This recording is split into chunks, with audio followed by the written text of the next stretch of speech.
사무엘상 제 성경으로는 구약 416페이지네요.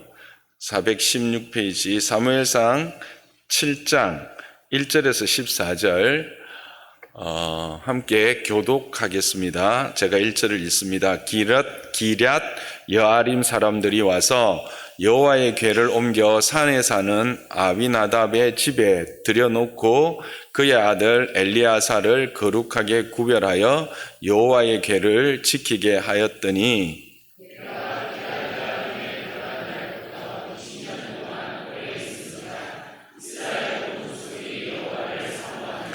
사무엘이 이스라엘 온 족속에게 말하여 이르되 만일 너희가 전심으로 여호와께 돌아오려거든 이방 신들과 아스다롯을 너희 중에서 제거하고 너희의 마음을 여호와께로 향하여 그만을 섬기라.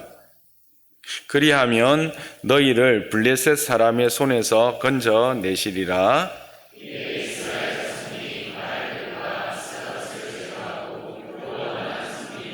사무엘이 이르되 온 이스라엘은 미스바로 모이라. 내가 너희를 위하여 여호와께 기도하리라 하매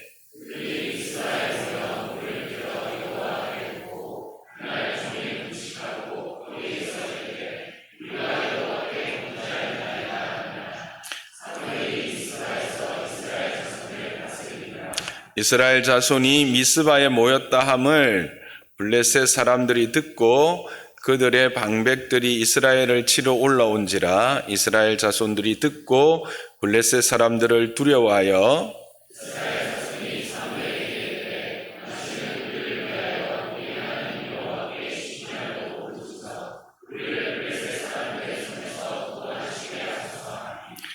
사무엘이 젖 먹는 어린 양 하나를 가져다가 온전한 번제를 여호와께 드리고 이스라엘을 위하여 여호와께 부르짖음에 여호와께서 응답하셨더라.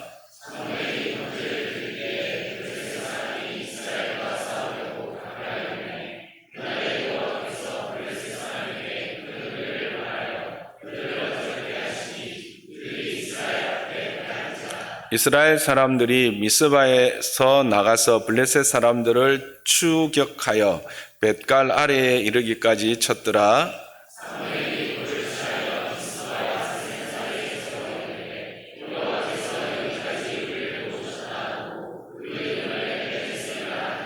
이에 블레셋 사람들이 굴복하여 다시는 이스라엘 지역 안에 들어오지 못하였으며 여호와의 손이 사무엘이 사는 날 동안에 블레셋 사람을 막으심에 라켓 에브론 가드까지 이스라엘에게 회복되니 이스라엘이 그 사방 지역을 블레셋 사람들의 손에서 또 이스라엘과 아모리 사람 사이에 평화가 있었더라. 아멘. 오늘 우리가 함께 읽었던 이 말씀은 오랫동안 블레셋의 지배하에서 고통받고 있던 이스라엘이 이 미스바가 어디냐면 길르앗인데 길르앗 이래도 또 모르시겠죠. 요단은 아시겠죠. 요단 북쪽에 있습니다. 요단 동쪽입니다. 그러니까 지금 여러분들이 이스라엘이 이렇게 길쭉하게 돼 있고, 이쪽은 지중해고, 그 중간에 이제 요단강이 흐르고 사해가 있고, 그리고 그쪽 우리로 말하면 건너편, 요단강 건너편을 북동쪽이라고 생각하면 됩니다. 요즘은 요르단으로 보시면 되겠습니다. 그쪽에 이제 미스바라고 하는 지역에서 이스라엘 백성들을 모아서 하나님 앞에 회개하고 또 제사하고 또 하나님의 지혜를 얻어서 블레셋 사람들을 쳐서 벳갈은 예루살렘 서쪽에 위치했다고 하는데 분명치는 않습니다. 어쨌든 이 동쪽에서부터 서쪽까지 예루살렘을 중심으로 요단에서부터 이 예루살렘 동쪽 지중해 가까운 데까지 그들을 물리쳐서 그들이 이 승리를 하였고 평화를 얻었는데 그 평화를 얻고 승리한 것을 기념하여서 미스바와 센 사이에서 이제 돌을 치해서 기념비를 세웠다라고 하는 겁니다. 그런데 그 기념비를 이제 에벤에셀이라고 했는데 이 하나님이 여기까지 도우셨다라고 하는 기념비를, 그러니까 돌입니다. 이 에벤에셀이라고 하는 것의 원어적 의미는 이게 에셀을 우리가 돕는 자 이런 뜻이잖아요. 그래서 도움의 돌 뭐 이런 뜻인데 쉽게 이야기하면 하나님께서 여기까지 우리를 도우셨다고 하는 그 기념비를, 큰 기념비를 세운 것입니다. 그 이야기가 오늘 우리가 함께 읽었던 이 긴 이야기의 아주 짧은 요약입니다. 여러분, 2024년 어떤 소망을 가지고 계십니까? 우리가 여기 와 앉아 있는 이유가 뭐라고요? 하나님이 우리를 도우신 것을 감사하고 또 하나님이 그렇게 우리를 도우실 것에 대한 간구, 또 그런 소망을 가지고 함께 모였습니다. 그런 소망, 저와 여러분에게 2024년도 하나님의 그런 구체적인 도움이 경험되는 한 해가 되기를 주님의 이름 축복합니다.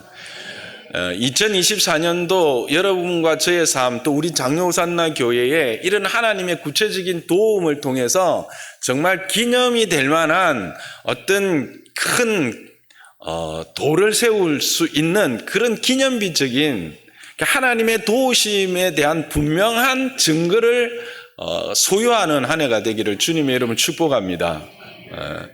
그러면 어떻게 이들은 그런 에벤에셀의 하나님을 경험하게 되었을까? 그렇게 에벤에셀의 그 도움의 돌을 세우며 그렇게 하나님께 찬양하게 되었을까라고 하는 것을 한번 살펴보면서 우리도 그들처럼 그렇게 행한다면 이 본문이 우리에게 보여주었던 이 이스라엘의 이 에벤에셀의 찬양이 우리의 찬양이 될 줄 믿습니다.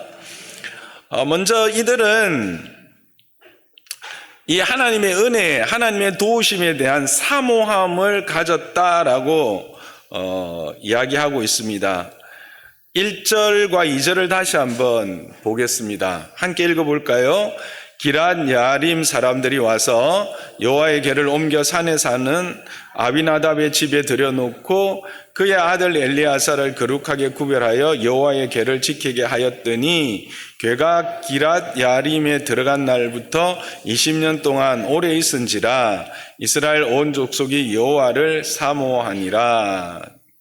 이 이야기의 시작은 이스라엘이 여호와를 사모하는 것으로부터 시작되는데 이 사모하는 일이 무엇 때문에 일어났느냐 하면 오랫동안 블레셋의 지배하에 있었습니다. 여기서 이제 나와 있지 않는데 여러분들이 그 엘리 제사장 때에 블레셋과 전투를 해서 이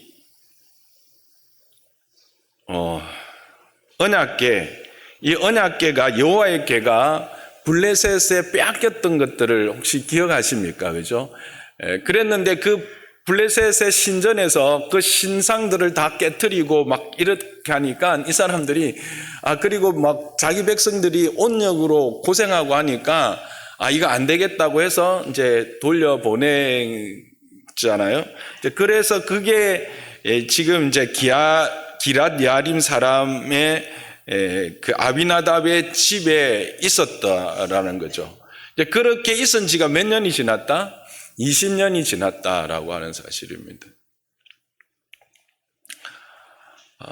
그랬는데 그때 이제 그들이 하나님을 사모하게 됐어요. 왜 사모하게 됐을까?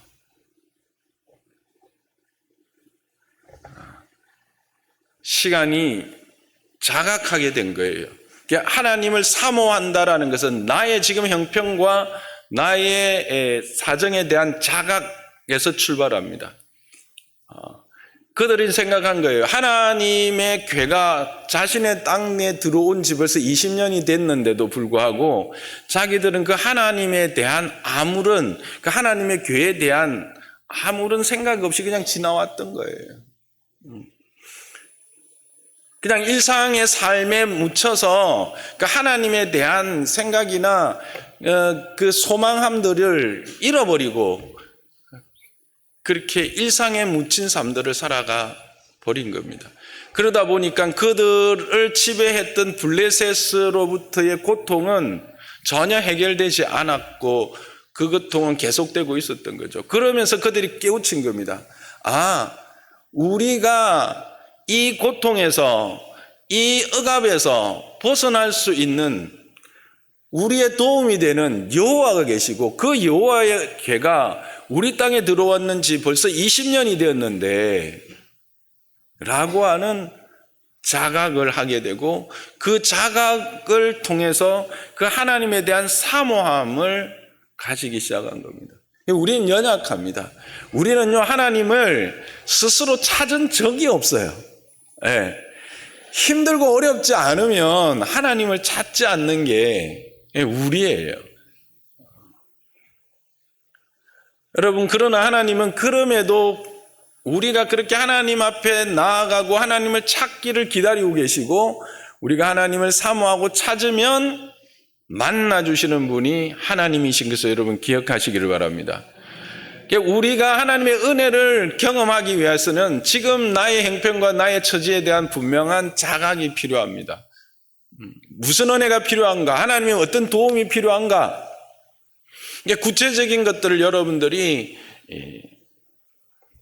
가지고 하나님을께 나아가는 것, 그게 바로 이 하나님의 은혜를 경험하는 첫 출발이죠. 이게 사모한다라고 하는 것은 그냥 생각하는 것 정도가 아니죠. 간절히 찾다, 부르짖다라고 하는 원어적인 의미가 있습니다. 그러니까 하나님을 간절히 찾은 거예요. 하나님을 간절히 부르짖은 것이죠.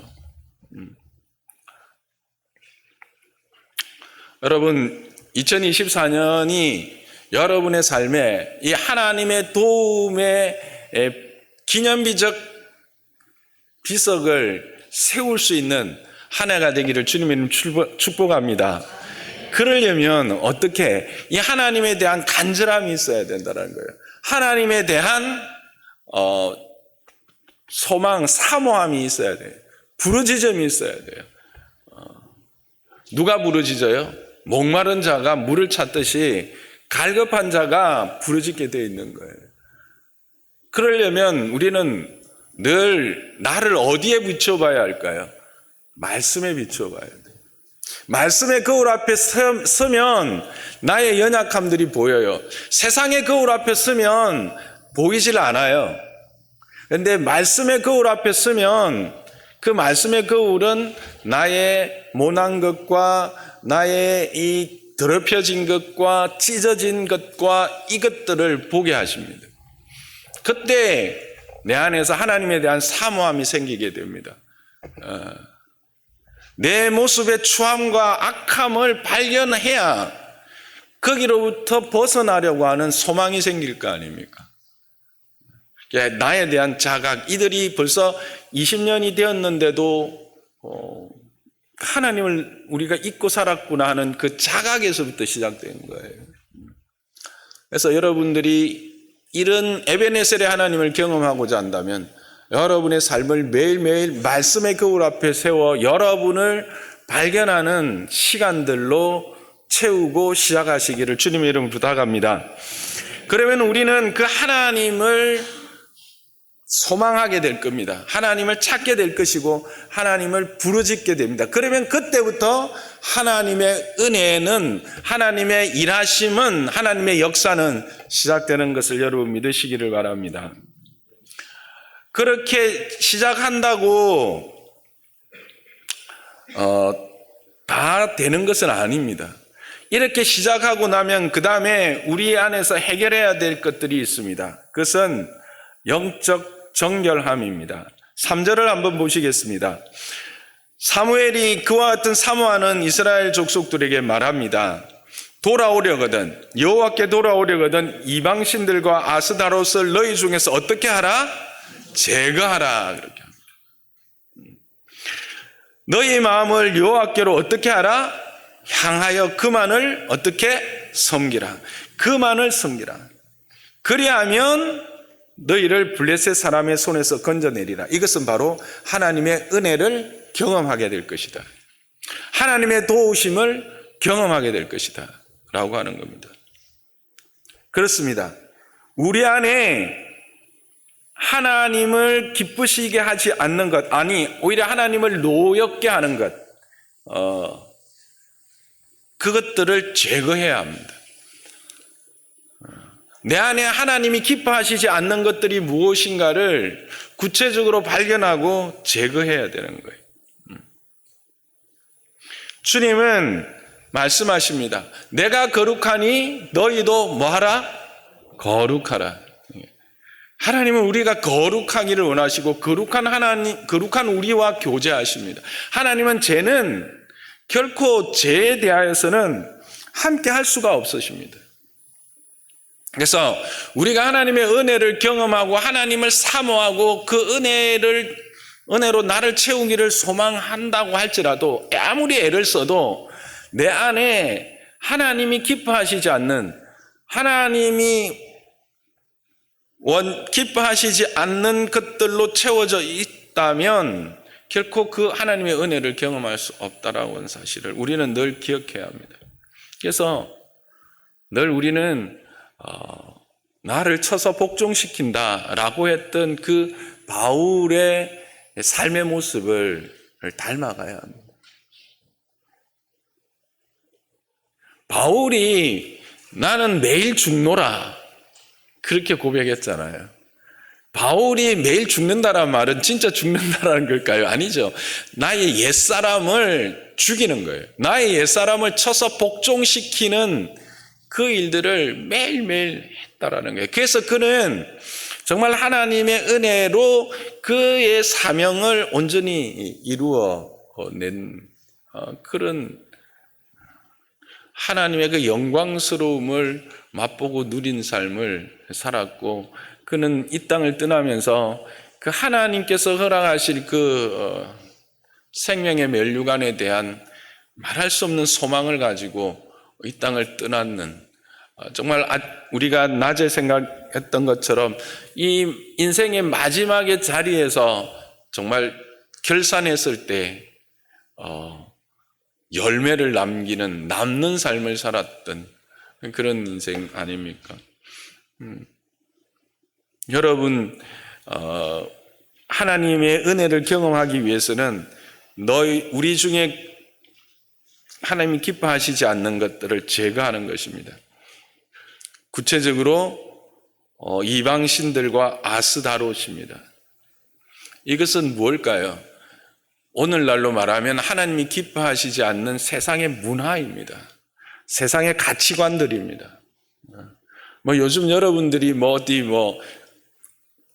그러니까 그 우상을 이렇게 만들어가지고 지니고 다니겠습니까만, 아니, 그런 사람들도 있기는 하더라고요. 이렇게 마스코트를 가지고, 이거는 행운의 마스코트다. 물론 그냥 우리가 가볍게 생각할 수 있지만 그것 또한 우상이 될 수가 있습니다. 내가 거기에 나를 의지하고 그것으로 내가 보호를 받는다라고 생각하는 것은 바로 우상입니다. 또 여기는 안 계시겠죠. 오늘 지나면 이제 내일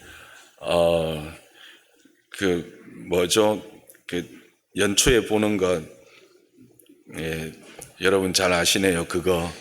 예, 그거 보러 가시는 분들은 아마 없을 거예요. 근데 우리는 때로 나도 모르게 그 신문들, 요즘은 이 온라인 이 점을 보는 게 그렇게 유행이라면서요. 사주도 보고 여러분 장난으로도 하지 마시기 바랍니다. 하나님이 정말 싫어하시는 겁니다. 그런 우리도 모르는 사이에 세상의 이 관습과 습관들 또 세계관들을 우리는 따라갈 수 있다는 거예요. 그런 것에서 우리는 정결해야 합니다. 구체적으로 그렇게 말하고 있습니다. 그리고 세 번째는 하나님을 전적으로 의지하는 자세입니다. 이게는 의탁이라고 할 수 있겠죠. 3절에 보면 읽었습니다만 너희의 마음을 여호와께로 향하여 그만 섬기라 그렇게 말합니다. 우리의 모든 삶을 하나님께 집중하는 것이죠. 내 삶의 주인을 하나님으로 삼고 그에게 나를 의탁하는 것. 그런데 이게 참 쉽지 않습니다. 여러분 무슨 문제가 생기면 솔직히 기도 먼저 합니까? 아니면 부모님 찾거나 주변에 도움이 될 만한 사람들을 떠올리십니까? 우리는 거의 사람을 찾습니다. 도둑이 문제가 생기면 112로 전화를 하든지 119로 전화를 하든지 극단적이긴 하지만 물론 112, 119의 도움을 받기도 해야 될 때가 있죠. 그러나 우리의 삶의 모든 문제들 앞에서 우리는 과연 하나님은 어디에 위치하고 있는가를 좀 생각해 봐야 합니다. 나의 삶에 있어서 하나님은 어디에 위치하고 있는가? 또 하나님은 나의 삶의 어느 만큼을 차지하고 있는가?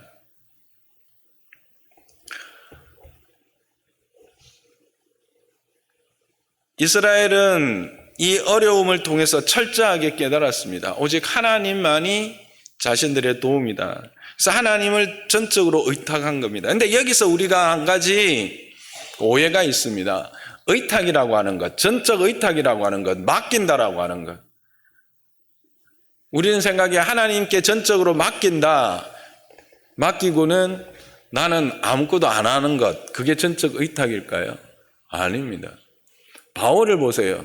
바울은 전적 의탁자였습니다. 바울은 하나님이 자신의 삶의 주인이며 모든 맡기신 일을 이루어내실 하나님이며 능력 있는 분임을 분명히 알았고 그래서 그분을 의탁하며 살았지만 그 삶 가운데 또한 자기가 동일하게 그 일을 감당해야 될 것들은 감당했다라고 하는 겁니다. 제가 이 부분에 큰 실수를 한 게 있어요. 그건 다음에 이야기를 하겠습니다만. 하나님을 우리는 생각하기 이렇게 합니다. 하나님께 내가 이걸 맡겨서 하나님의 인도하심을 받겠다라고 말하고는 나는 아무것도 안 합니다. 그냥 하나님이 일하시는 것들을 보겠다라고 그렇게 방관자의 자리에 있을 때가 많다라는 겁니다. 의탁은 그런 게 아닙니다. 하나님께 맡겼지만 맡긴 동시에 내가 감당해야 될 나의 책임을 다하는 겁니다. 그게 진정한 의탁자의 삶의 자세입니다. 그래서 이들도 그렇게 하나님께 자신들을 의탁하고 맡긴다고 하면서 자기들이 해야 될 일들을 감당했습니다.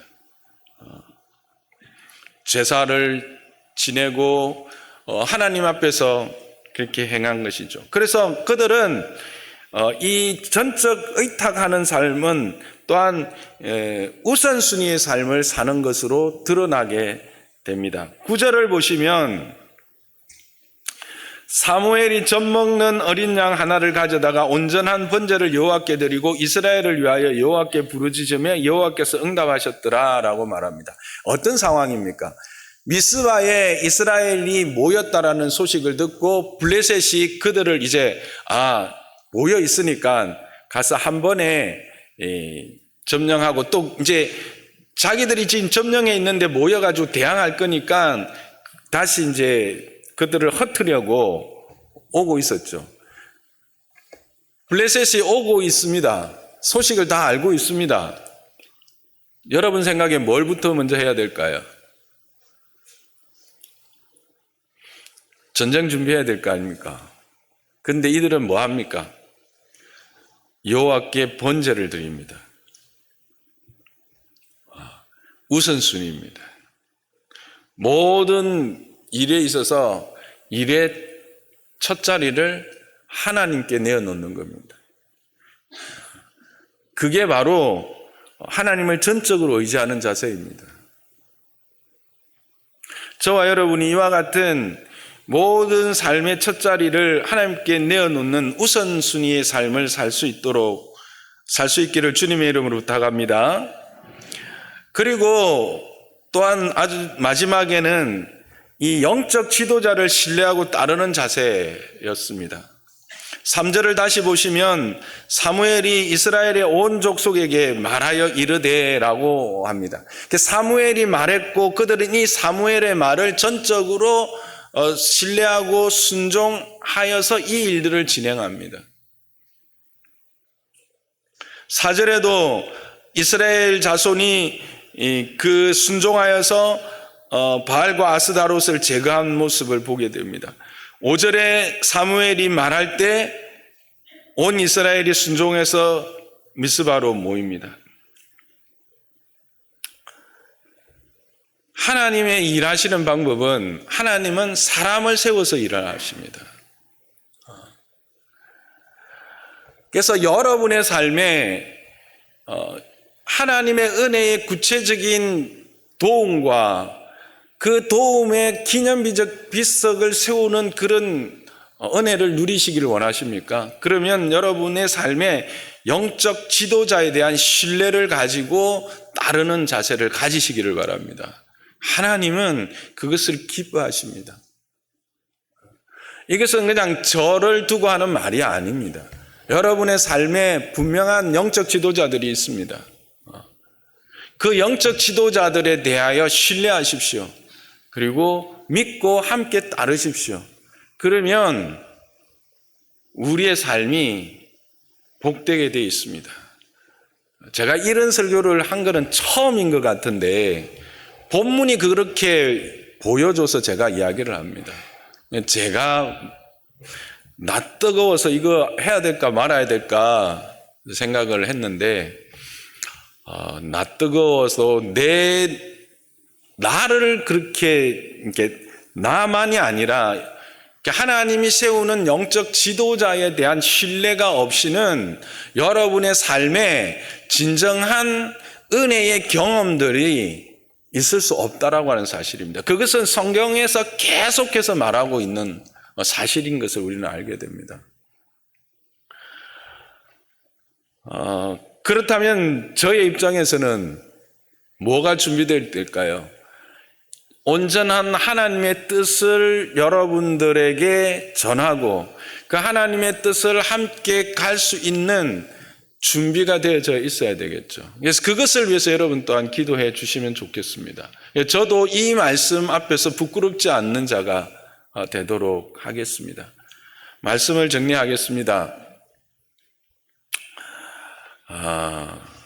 2024년을 이제 한 10분도 안 남겨놓은 이 자리에서 새롭게 맞이하는 이 2024년, 어떻게 보면 실제로 이게 특별한 의미는 없습니다.